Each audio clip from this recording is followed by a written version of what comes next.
তো গাইস শিলদা মেলাতে করে জীবনে প্রথমবার এই ঠাকুমা বড় আগরতলাটা চাপে করে আমার পিছনে আলগান যে বলে কবুতর হবে না যে গো। আর আমার সঙ্গে কি ঘটেছে সেটা জানতে পুরো ভিডিওটা তোমরা শুরু থেকে দেখো। তো গাইস আজকে আমার দু চারজন বন্ধু মিলে শিলদা মেলা ছিলাম, তখন আমার একটা বন্ধু বলে চো ওই বড় আগরতলা চাপবো। তো আমিও ফুর্তি মারতে মারতে চাপিয়ে গেলাম ওই আগরতলাটায়। কিন্তু কে জানে আমার পিছনে লাগান যাবে এটা উঠে করি। আর বুঝতে যাচ্ছে জীবনে কোনোদিন চাপি নেই, প্রথমবার চাপছি। আর কেমন লাগছে তোমরা বুঝতেই পারছো জিনিসটা।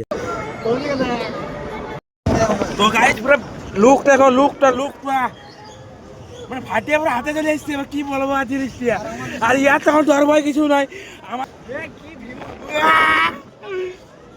জিনিসটা দেখো মানে ওইদিকে দুতলা ঘরটা আছে, মানে এটা দুতলার উপরে কি লেভেলে বড় জিনিসটি। আর তো গাইস এখন এইটা যাবো, গাইস এখন এইটি চাপিয়েছি, দেখতে পাচ্ছ জিনিসটাকে। বাপের জন্য প্রথমবার চাপছি আজকে এইটি।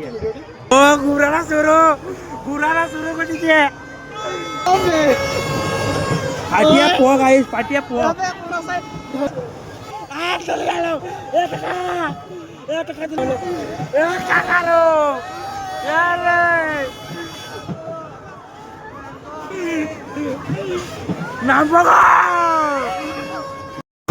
ভগবান আর চাপ মারাই জীবন গো।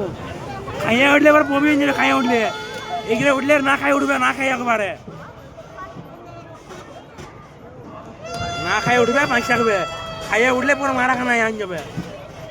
তারপরে আমরা এই নাও তখন আমি করে সরাসরি মেলাতে ঘুরতে। আর মেলাতে ঘুরতে গেলে প্রথমে একটা ঠাকুমা বড় জাহাজ দেখতে পেয়ে গেলাম, মানে এইটুকু জাহাজটা দেখতে পেয়ে গেলাম। তারপরে কি করবো এদিক ওদিক ঘুরে ঘুরে সোজা চলে এলাম ঘর। আর ভিডিওটি একটু ভালো লাগে একটা লাইক করে দিবে, চ্যানেলটা ফলো করে দিবে। আর ভালো ভালো ভিডিও পাওয়ার জন্য, মজা মজা ভিডিও পাওয়ার জন্য আসছি। Bye bye, tata, good bye.